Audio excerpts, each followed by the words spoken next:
చేయడానికి వచ్చిన వారు ఎలా ఒక దేశాన్ని పాలించే స్థాయికి చేరుకున్నారు? ఒక చిన్న కంపెనీ లక్షల సైన్యంతో ఉన్న రాజ్యాలను ఎలా ఓడించింది? భారత్ వంటి మహా సంస్కృతి దేశం ఎలా 200 సంవత్సరాలు పరాధీనమైంది?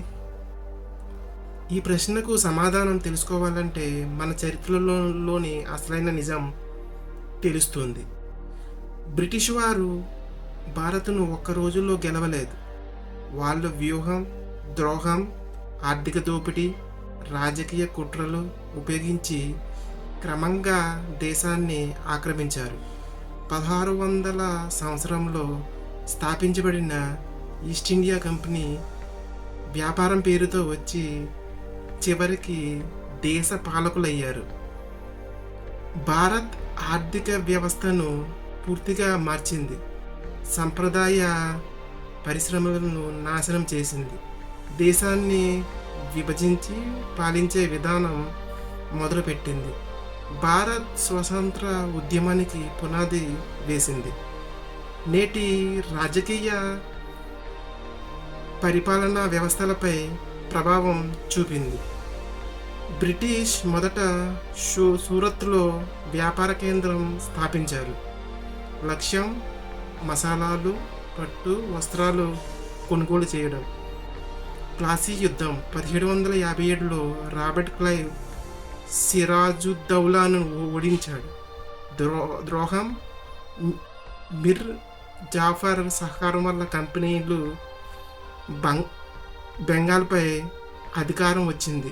బక్సర్ యుద్ధం 1764 ఈ యుద్ధం తర్వాత కంపెనీకి పన్నులు వసూలు చేసే హక్కు వచ్చింది. డివైడ్ అండ్ రూల్ రాజ్యాల మధ్య విభేదాలు పెంచి ఒకరిపై ఉసుగొలిపారు. సహాయ నిరాకరణ ఒప్పందం రాజ్యాలు బ్రిటిష్ సైన్యాన్ని పోషించాలి, లేకపోతే రాజ్యం కోల్పోవాలి.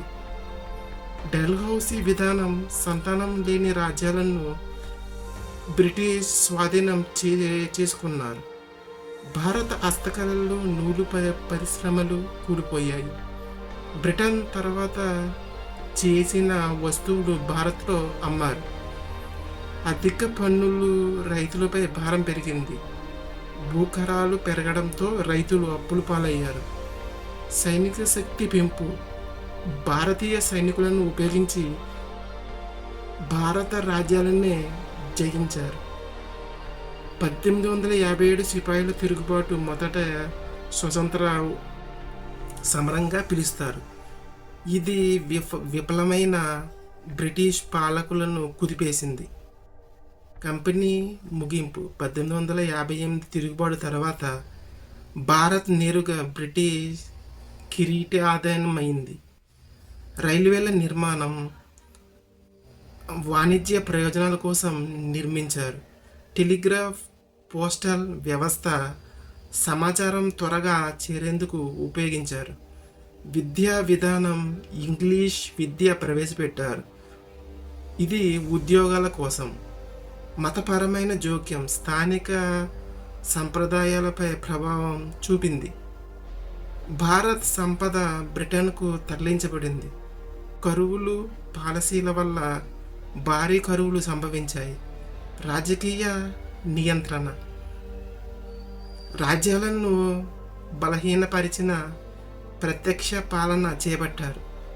జాతీయ చైతన్యం పెరుగుదల బ్రిటిష్ దోపిడీ ప్రజల్లో చైతన్యం కలిగించింది. స్వతంత్ర ఉద్యమానికి పునాది. తర్వాత మహాత్మా గాంధీ వంటి నాయకులు ఉద్యమాన్ని ముందుకు తీసుకువెళ్ళారు. మన సంపదతోనే మనపై పాలించారు. మన సైనికులే మన రాజ్యాలను ఓడించారు. విభజన విత్తనాలు నాటారు. ఇప్పటికీ ప్రభావం ఉంది. రైతులు ఆకలితో చనిపోయారు, కానీ ధాన్యం ఎగుమతి చేశారు. చివరకు మన ప్రజలే స్వేచ్ఛ కోసం రక్తం చిందించారు. బ్రిటిష్ పాలన కొన్ని ఆధునిక సదుపాయాలు తీసుకువచ్చిన అది దోపిడీ పాలన. మన విభజన అంతర్గత బలహీనతల వల్ల వాళ్ళు విజయం సాధించారు. చరిత్ర మనకు చెబుతుంది ఐక్యతే శక్తి. మీకు ఈ చరిత్ర నిజం తెలుసుకోవడం ముఖ్యమనిపిస్తే ఈ వీడియోను షేర్ చేయండి. మరిన్ని చరిత్ర విశ్లేషణల రహస్యాలు తెలుసుకోవాలంటే ఈ ఛానల్ను సబ్స్క్రైబ్ చేయండి. భవిష్యత్తును మార్చాలంటే గతాన్ని తెలుసుకోవాలి.